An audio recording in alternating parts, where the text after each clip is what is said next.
On July 1, 1995, at the Greek Orthodox Cathedral of St. Sophia on Moscow Road in Bayswater, London, a 26-year-old American woman named Marie-Chantal Claire Miller married a 28-year-old man whose father had, in December 1967, fled Greece by private plane and never been properly invited back. The man was Pavlos, Crown Prince of Greece. The country was a country that had voted, by a margin of nearly 70%, not to have a crown prince at all.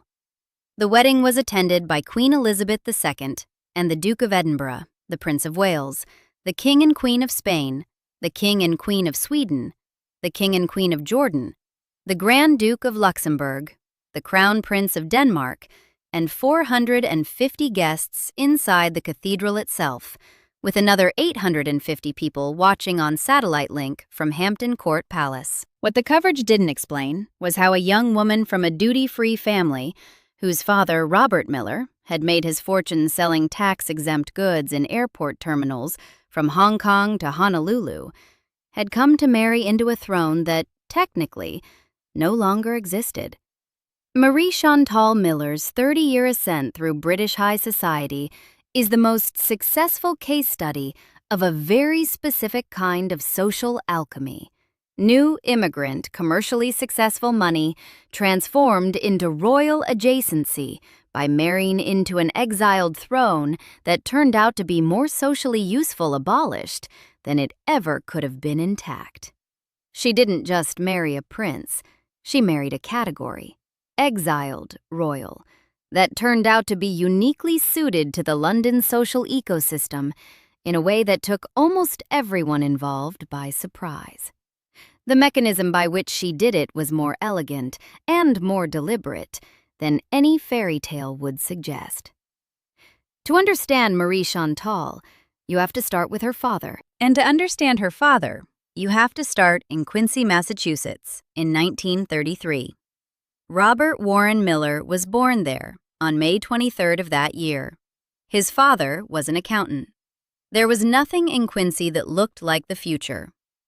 What happened next is the kind of story that sounds improbable only until you understand how exactly the right idea at exactly the right moment can run.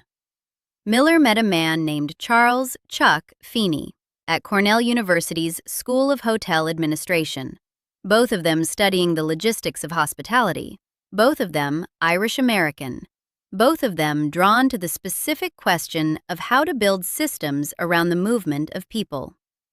The insight they developed together was this: when a traveler exits customs in an international airport, they enter a legal no-man's land, neither fully in the destination country nor in any other. Goods sold in that space are tax-exempt.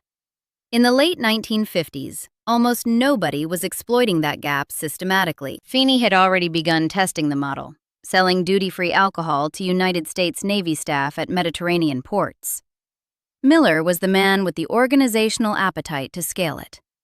On November 7, 1960, Miller and Feeney incorporated their company in Hong Kong under the name Tourists International. Miller arrived in the city in September of that year.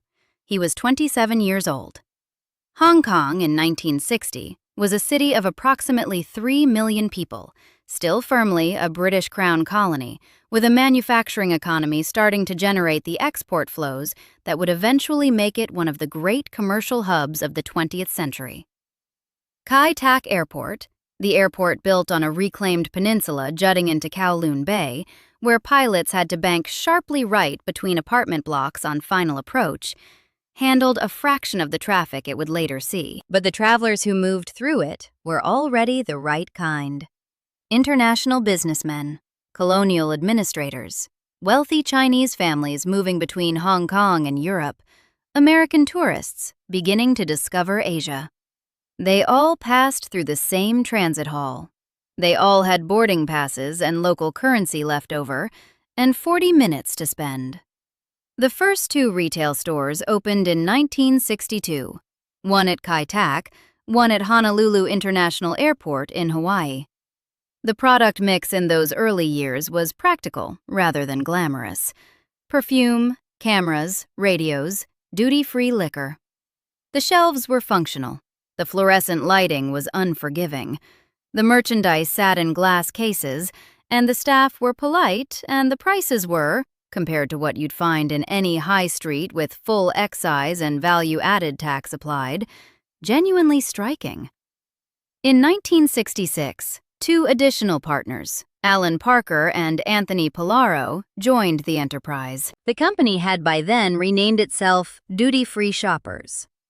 The legal gap at the heart of the model, the exempt space between customs clearance and the departure gate, proved to be among the most consistently profitable pieces of real estate in the global retail system. Not because the goods were special, but because the customers were captive, the tax structure was irresistible, and the concept had no meaningful competition. DFS expanded relentlessly through the 1960s and 1970s. The product range matured from cameras and liquor to luxury watches, jewelry, cosmetics, and fashion. By the mid-1970s, the company was the dominant player in its category worldwide. It's worth pausing here to understand what kind of money this is, because it matters enormously for what follows. DFS money isn't Silicon Valley money, which at least carries the sheen of disruption and the mythology of the dorm room. It isn't old railroad money or old oil money, which has had generations to season into respectability. DFS money is money made in the margins, the gap between two bureaucratic systems, a tax break the lawmakers never quite closed, a business model that operated in the transient, borderless space of the departure lounge. The duty-free terminal is the most democratically commercial space in the modern world, a place where everybody is equally a tourist, everyone is in transit, and prestige goods are sold under fluorescent lights to people in tracksuits carrying boarding passes. The Kai-Tak Terminal, the Honolulu Terminal, the anonymous international non-space where the Johnny Walker sits in its cellophane wrap next to the Chanel No. 5 and the Toblerone, and the tiny bottles of local rum nobody actually wants. It's, in other words, exactly the kind of fortune that requires a second act. Chuck Feeney went a very different direction with his half. In 1982, he secretly created a charitable foundation called the Atlantic Philanthropies and quietly transferred his entire DFS stake to it in 1984, without telling his partners, without any public announcement, maintaining the fiction of ownership for years, while the actual shares belonged to a foundation that was rapidly becoming one of the largest private philanthropic organizations in the world. When this arrangement became public, the revelation was extraordinary.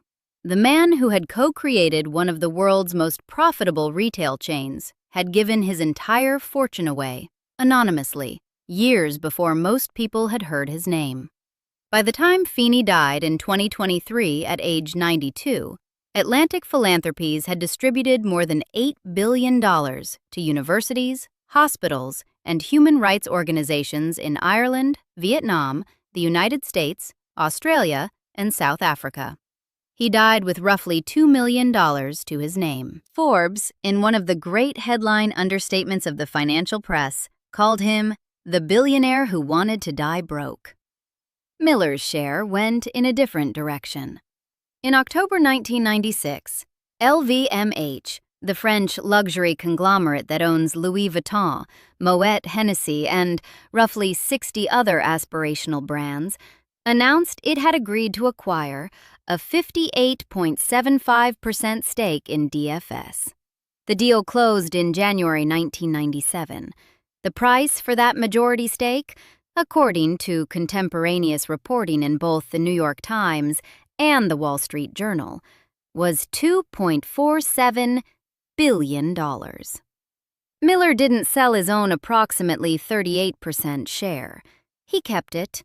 The family retained a minority position in what had by then become the world's largest travel retailer. By 2019, Forbes estimated his net worth at $3.1 billion, a figure that has since declined as the DFS business has contracted in a changed retail environment.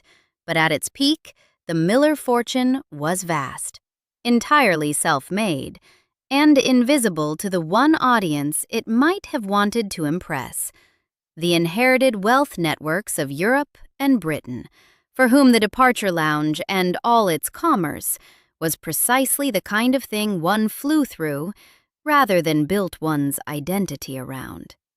That gap between the fortune and the social meaning the fortune could buy is the context for three daughters, born between 1966 and 1972, who grew up in one of the most commercially brilliant but socially indeterminate households in the world. The Miller daughters: Pia, born 1966 in New York; Marie-Chantal, born September 17, 1968 in London, to Robert Miller and his Ecuadorian wife, Maria Clara Pesantes Becerra; Alexandra, born October 3, 1972, grew up primarily in Hong Kong, where the family had been based since the company's founding. They attended the Peak School, the British colonial primary school in the Victoria Peak district, until the eldest was old enough for the next stage of the routing. The routing, after Hong Kong, was deliberate and classical.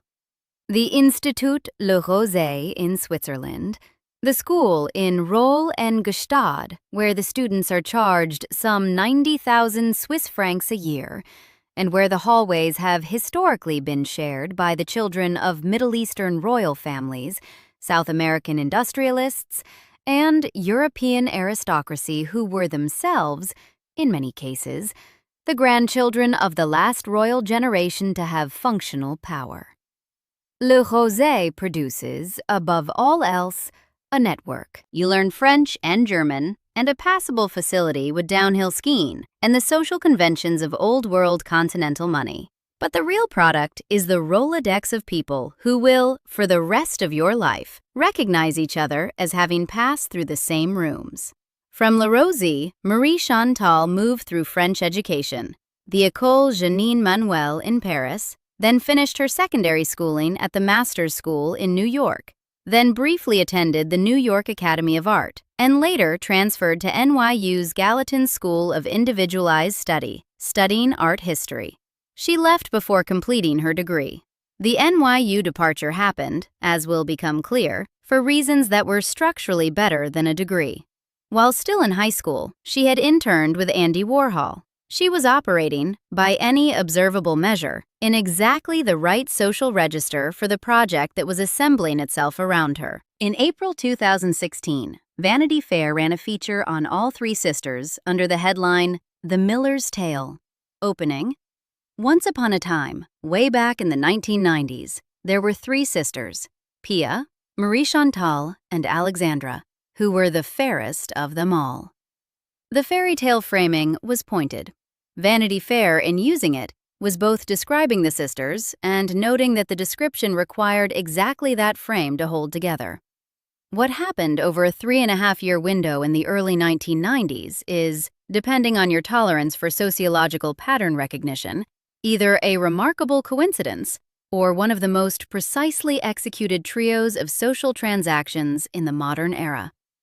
In 1992, Pia Miller married Christopher Getty in Bali. Christopher was the son of Gordon Getty and the grandson of J. Paul Getty. American oil money so old and so thoroughly laundered through philanthropy and California arts patronage that its origins in the extraction industry had become almost invisible. Pia married into 3 generations of distance from the original fortune.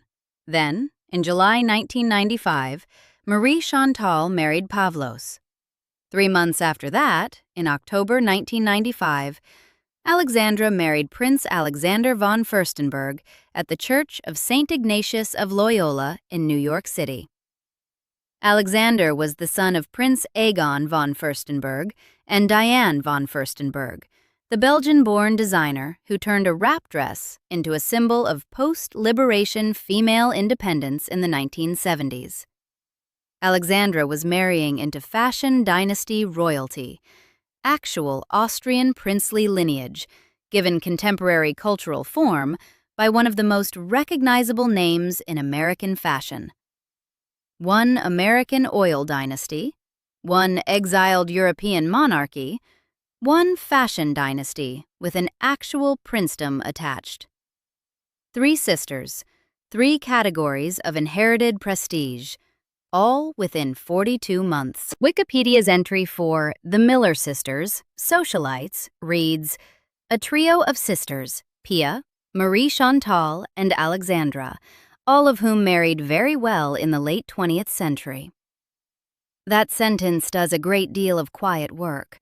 The New York Times, in its December 24, 1995 Year in Review, was more expressive. But first and foremost on the social scene were those Miller weddings. Plural, as a unit, as a phenomenon.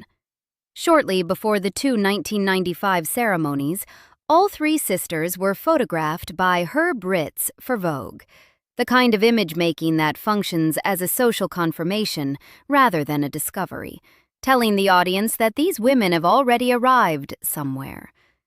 No record preserves Robert Miller explaining any of this as deliberate strategy. What the record shows instead is the architecture, the Swiss boarding school, the Paris education, the New York social circuit, the Herb Ritts Vogue shoot, the simultaneous presence of all 3 sisters on the top tier of Manhattan and London social life during the one narrow window in the early 1990s when the right marriages were, by structural logic, waiting to be made. The meeting that produced the most consequential of the 3 marriages happened in New Orleans in 1992, at a birthday party for a Greek shipping heir. Philip Niarchos was turning 40. Philip was the son of Stavros Niarchos, the Greek shipping magnate who had been one of the defining figures of post-war commercial power, builder of supertankers, owner of the private island of Spetsopoula, legendary rival to Aristotle Onassis, a man whose name in Greek shipping circles carried the same weight that Rockefeller carried in American oil. A 40th birthday party for Stavros Niarchos' son wasn't a small thing. It drew from the intersection of Greek shipping money, European social money, and the American upper tier that had learned to navigate both. New Orleans in 1992, the restaurants, the private rooms in the Garden District, the jazz that filtered through from the street, even at private events, provided the setting. The man who engineered the specific introduction within that party was Aleko Papamarkou, a New York investment banker whose father had served as an aide to Pavlos' grandfather, King Paul of Greece. Papamarkou had Robert Miller as a client. He knew Pavlos through the Greek dynastic network. He brought them together deliberately. He had, according to the Wikipedia account of the wedding, told Pavlos about Marie-Chantal ahead of time, describing her as the daughter of his client. He wasn't an accidental bystander. He was a social engineer of the old-fashioned kind, the type who understands that the most important function he can perform in a room of wealthy people is knowing which 2 people should be standing next to each other. What Pavlos looked like to Marie-Chantal in that New Orleans room in 1992 isn't difficult to reconstruct.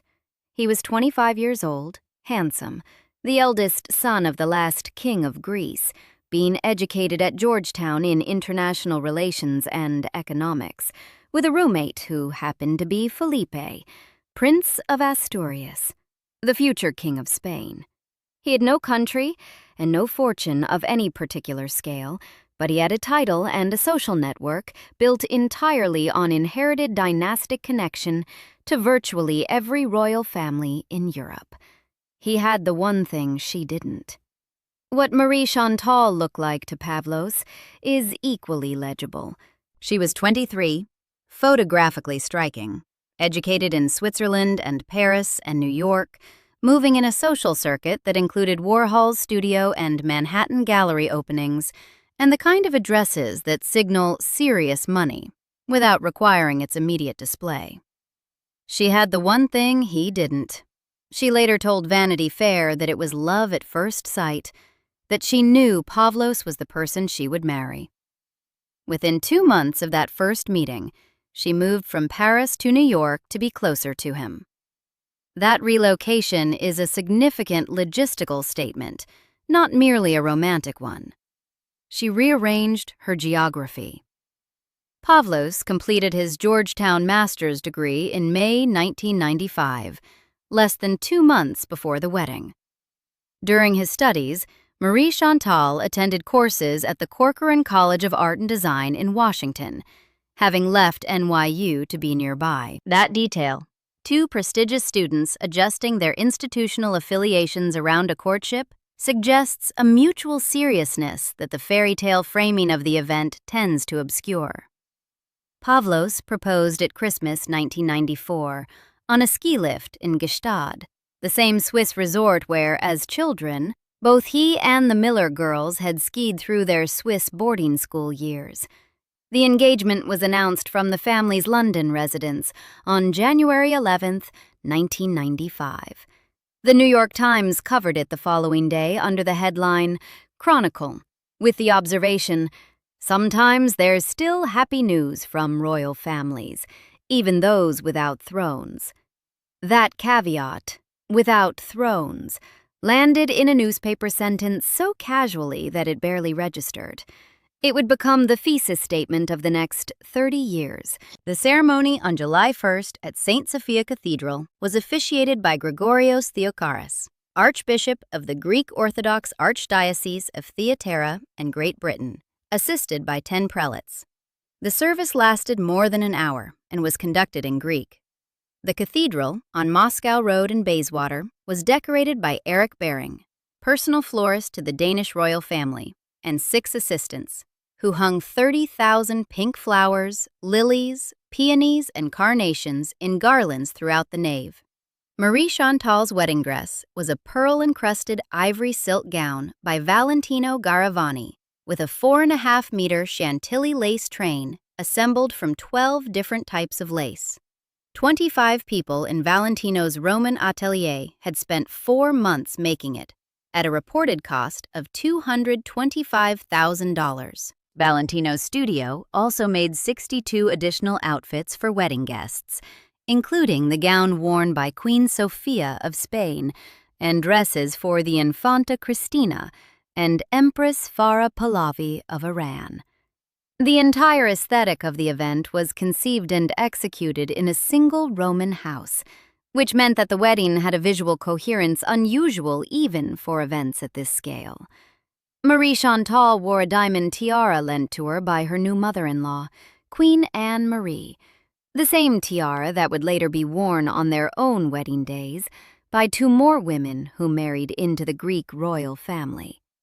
2 days before the ceremony, the Miller family hosted a pre-wedding gala at Wrotham Park, a Palladian mansion in Hertfordshire built in 1754, with grounds that sweep away from the house in the manner that late Georgian landscaping considers self-evident. Robert Isabel, the celebrated New York event designer, had been called in at the last minute by Marie-Chantal's mother after a miscalculation in the amount of fabric threatened the marquee plan. Isabel flew over on the Concorde and resolved it. He designed a steel-framed tent with a floor of hand-stamped cork, a false linen ceiling, and columns finished to look like marble. A scaled recreation of the Parthenon on an English country estate in the colors of the Greek flag, blue and white, with 100,000 roses flown in from Ecuador, arranged in large urns on laurel-wrapped pedestals. When the cocktail portion of the evening concluded, a white curtain behind the columns was pulled back, and 1,200 guests walked through the arch to dinner. The lights illuminating the grounds were so extensive that the organizers required clearance from London Heathrow Airport, 17 miles away. That particular administrative detail, requiring airport clearance for a party, has, in retrospect, a certain appropriateness for an evening funded by the world's largest duty-free retailer. The event was organized by Lady Elizabeth Anson, Queen Elizabeth's first cousin, and the most prestigious private party organizer in Britain. She had catered the 1981 wedding of Charles and Diana. The official photographer for the 1995 ceremony was Patrick Anson, 5th Earl of Lichfield, Lady Elizabeth's brother, and the same man who had photographed Charles and Diana in 1981. The structural continuities between the two events weren't coincidental.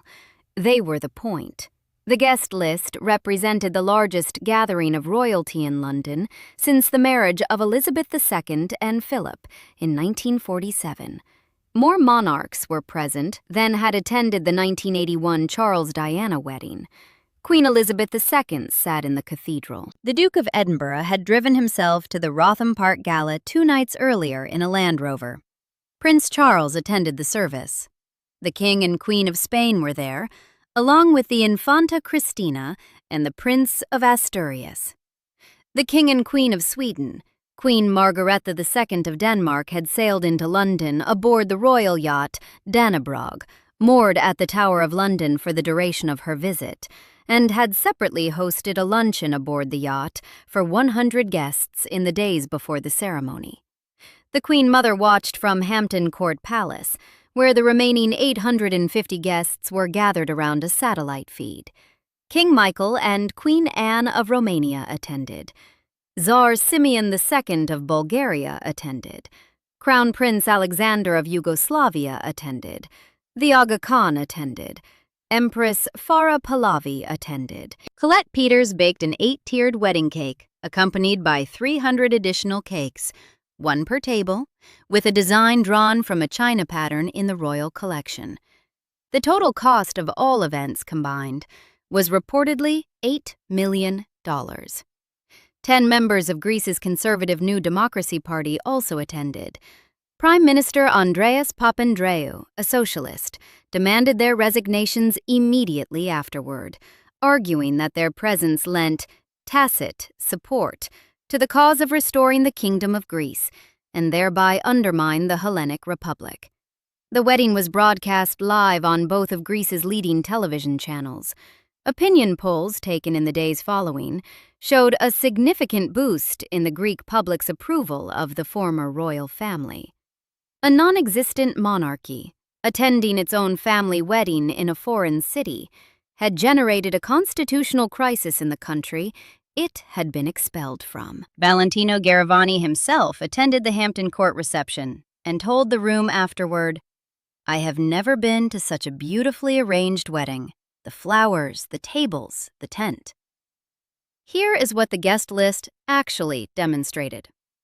An exiled monarchy that had been legally abolished for 21 years commanded more reigning monarchs at a family wedding than the working British royal family had managed at the marriage of its own heir apparent 14 years earlier.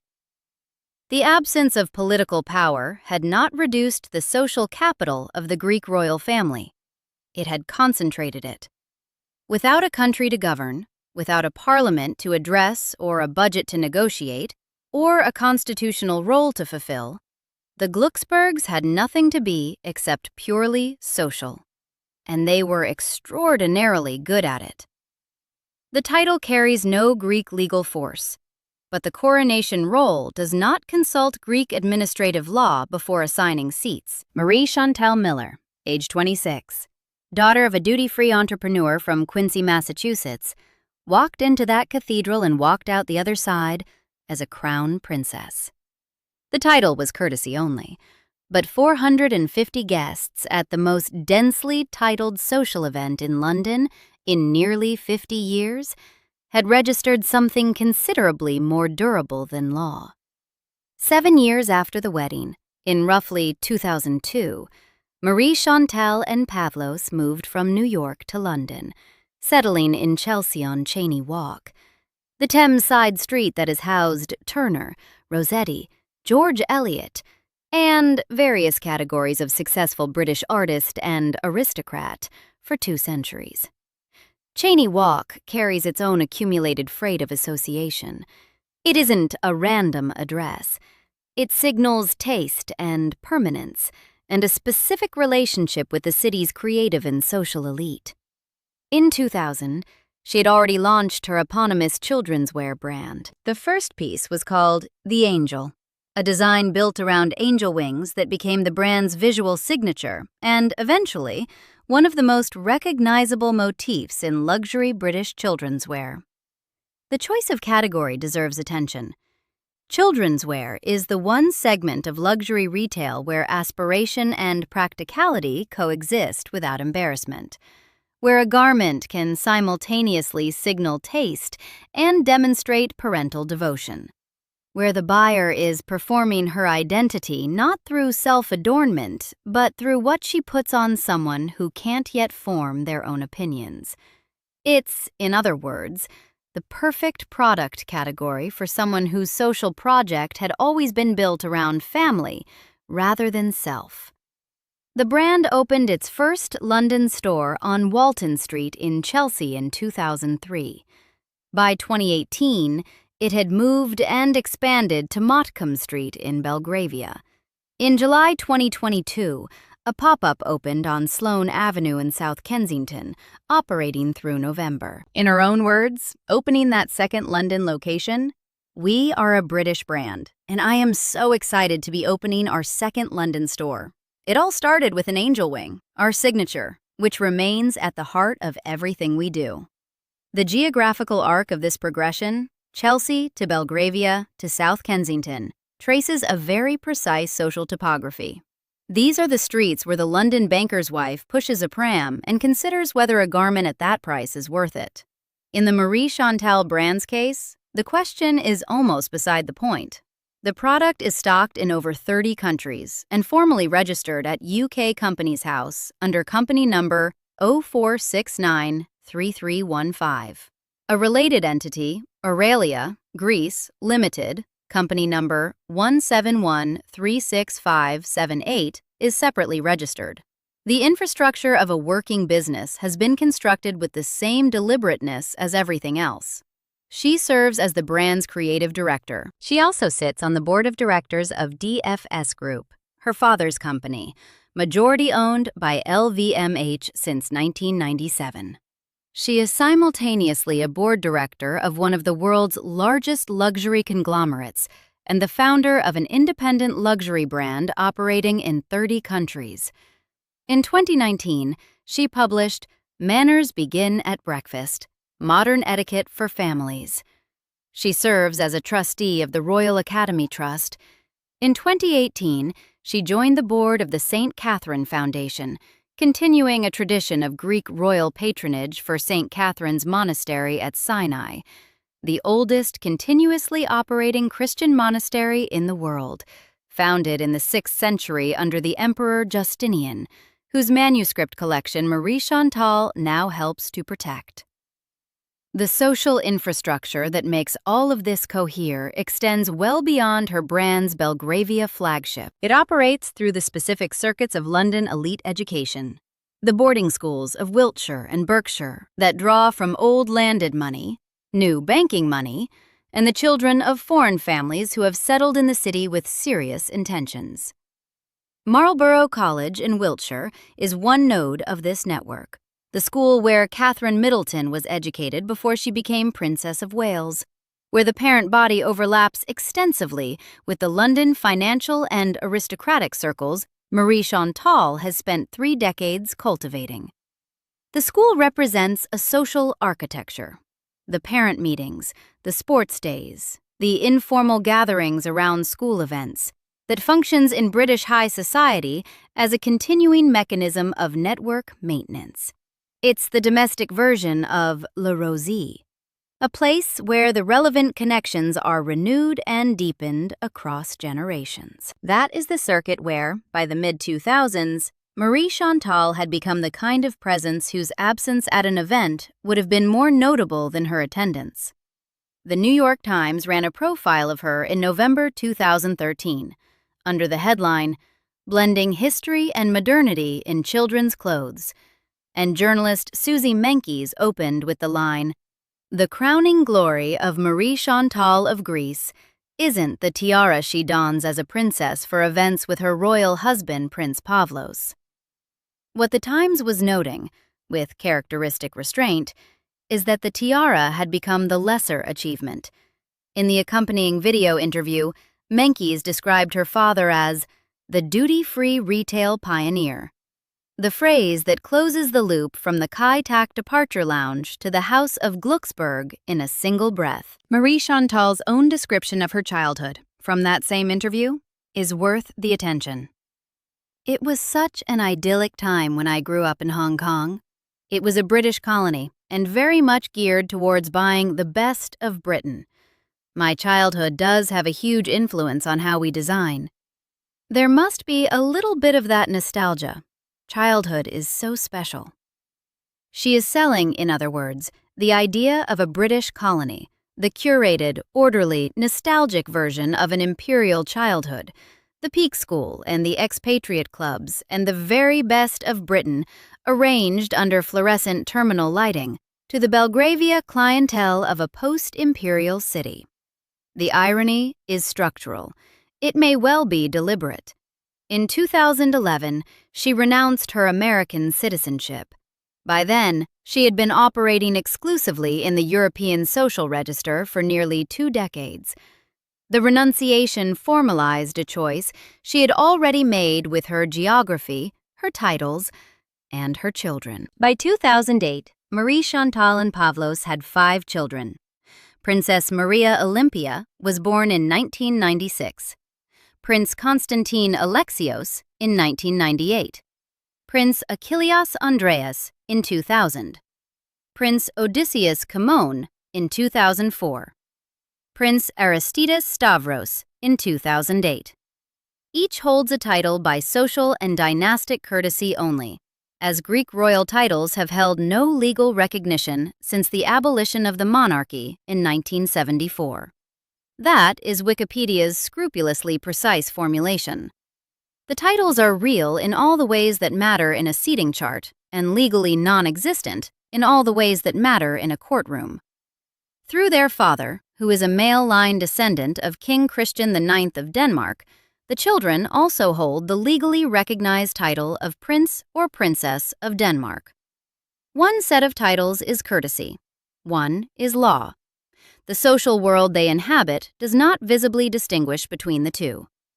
Princess Maria Olympia is the most publicly visible illustration of what this project produced in the second generation. Her trajectory is legible as a map of the network. Just before her 11th birthday, she attended a Valentino couture show in Rome with her parents. I remember sitting on my father's lap and thinking, "This is unbelievable," she told British Vogue in 2020. At 16 or 17, she interned at Christian Dior Couture in Paris during the Raf Simons era, helping with backstage logistics. "I was just putting the shoes on the models," she said. "Backstage at the show, I had to make sure that Look 37's train looked perfect."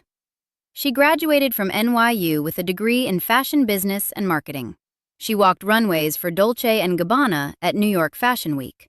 She sat next to Emma Watson at a Valentino haute couture show. In that same Vogue interview, she spoke about her mother's couture archive with the easy familiarity of someone for whom Valentino is a family friend rather than a brand. "My mother has some great pieces because she's very close to Valentino. He made her wedding dress." She said it the way someone says their mother is close to her old school friend who happens to be a tailor. That unself-conscious proximity, that assumption of access as the baseline condition of one's social world, is the product. That is what the 1995 wedding ultimately produced, fully delivered in the second generation. The 8 kings and 11 queens who attended the Rotham Park Gala on June 29, 1995, weren't investing in Pavlos's career prospects. They were maintaining a social relationship with a family that had, by virtue of having no political power whatsoever, become one of the purest expressions of European dynastic network keeping.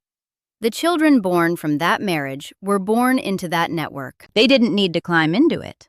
They arrived inside it. Constantine II, Pavlos's father, the godfather of Prince William of Wales, the last king of Greece, was born on June 2, 1940. He became king at 23, following his father Paul's death in 1964. 3 years into his reign, in April 1967, a military junta seized power. Constantine endorsed the coup under immediate pressure, then reversed course. On December 13, 1967, he launched a counter-coup attempt to reassert royal authority. It failed within hours. The military units he expected to support him didn't move. On December 14th, he boarded a plane with his family and flew to Rome. The junta formally abolished the monarchy in June 1973. Then, following the junta's collapse and the restoration of democratic government, Greece held a referendum on December 8, 1974. The result was unambiguous. 69.2% of Greek voters chose the republic. This wasn't a close vote. It was a verdict. Constantine settled in London, maintaining a Mayfair office and staying connected to the networks of Greek shipowners who had also made London their base, and to the broader circuits of European aristocracy that had gathered in the British capital over the course of the 20th century as various thrones evaporated around them. His relationship with the British royal family was notably close. He was godfather to Prince William, the current heir to the throne. He and Prince Charles were personal friends who maintained contact across decades. The Greek exiled royals and the Windsors were, and remain, connected by blood, marriage, and sustained personal affection across multiple generations. A network of relationships so embedded that Constantine's death in 2023 prompted Prince William to agree to attend the London memorial service before ultimately pulling out, citing a personal matter. Constantine returned to Athens in 2013 after 4 decades of London exile. On January 10, 2023, he died in a private hospital in Athens following a stroke, aged 82. Ekathimerini, the English-language Greek newspaper of record, ran the headline, "Constantine II, the Last King of Greece." The Guardian's obituary used the dates born June 2, 1940, died January 10, 2023. The succession passed to Pavlos. He is now styled head of the House of Luxembourg, Greece, and titular king of the Hellenes. Marie-Chantal, who had been crown princess of Greece by courtesy since 1995, is now, in the nominal dynastic ledger, the wife of a titular king, elevated from the woman who married a crown prince without a country to the woman who married a king without a country, the distinction being one that Greek administrative law treats as meaningless and European social convention treats as entirely real.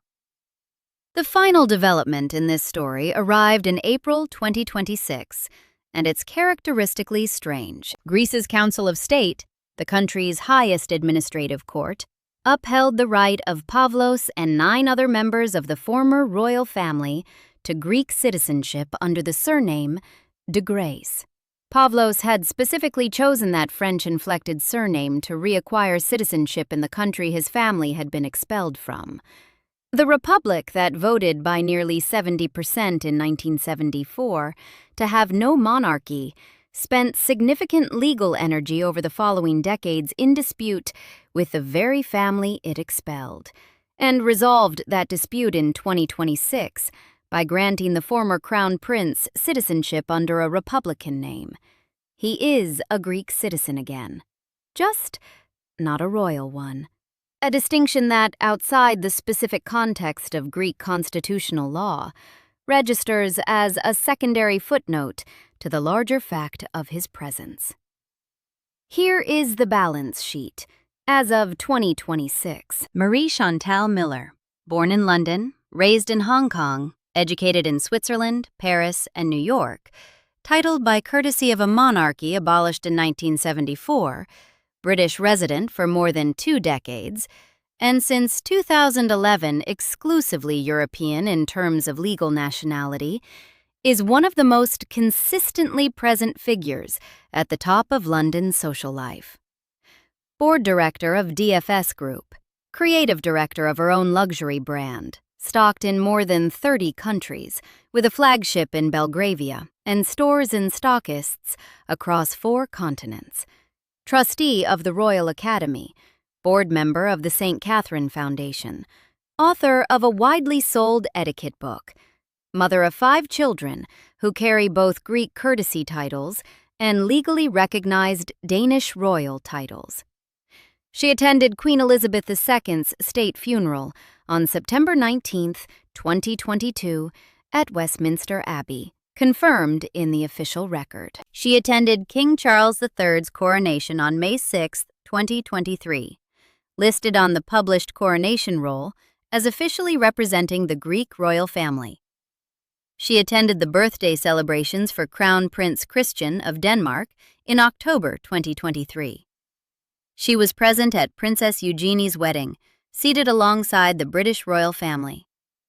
In July 2025, she celebrated her 30th wedding anniversary on Spetses, the pine-clad Aegean island that the Greek royal family has used as a recurring gathering point across generations, attending the wedding of Nicholas Niarchos, son of shipping magnate Spiros Niarchos, and beer heiress Daphne Guinness, on the Niarchos family's private island nearby. The guest lists at these events aren't assembled by accident. Neither is her place on them. The structural advantage of her position is this. A working royal, Princess Anne, say, or Crown Princess Mary of Denmark, is constrained by constitutional obligation, public duty, and the permanent requirement to represent a state. Every public appearance is weighted with protocol. Every commercial relationship is scrutinized for potential conflict with a constitutional function. Working royalty in the 21st century is an extremely demanding, significantly restricting form of public service with heavily circumscribed personal autonomy. Marie-Chantal operates in the same social rooms as working royalty, is addressed by the same honorifics, appears in the same seating charts, and on the same coronation rolls. Without any of the constitutional constraints, she can run a commercial brand and give lifestyle interviews and collaborate with Alice Naylor Leyland on a housewares collection and post photographs from a speedboat off Spetses and publish a book about children's table manners, all while moving through the highest available social circuits without a single line of obligation to any government. The title is courtesy. The access is real. The freedom is complete. Her title has carried no legal recognition since 1974. She is, technically, a princess of a country that does not recognize she is a princess. She has made that position into something that, from the outside, looks indistinguishable from genuine royal standing. On the coronation roll, a government document produced by the British state, she appears styled as HRH Crown Princess Marie-Chantal of Greece. The styling isn't corrected. No footnote clarifies the Greek Republican position. The seating chart places her exactly where the social logic of the European royal network demands she be placed, regardless of what the Hellenic Republic's administrative courts say about the underlying legal reality. The New York Times covered the 1995 engagement with the observation that there was still happy news from royal families, even those without thrones. What nobody in the paper's January 1995 newsroom could have predicted was that the absence of a throne would turn out to be the feature rather than the deficiency. A throne without a country carries no political baggage, no constitutional obligation, no democratic accountability, no parliamentary scrutiny, no tax-funded household to justify to a skeptical press.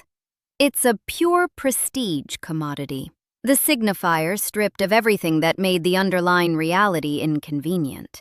The duty-free terminal and the exiled monarchy are, it turns out, structurally similar. Both are liminal spaces, neither fully inside the normal system nor outside it, and both have proven, in the hands of the right operator, to be among the most efficiently productive positions in their respective categories. Marie-Chantal didn't just marry a prince. She found the loophole in the entire system of inherited prestige, the one category of title that delivers all the social cachet with none of the political cost. and she spent 30 years proving it was worth exactly what she had paid for it. The proof isn't in the title. It's in the seating chart. It's in the coronation roll. It's in the child who sat on her father's lap at a Valentino couture show before her 11th birthday and grew up to think of it as an ordinary memory. If you found this story worth your time, subscribe. There's more like it every week.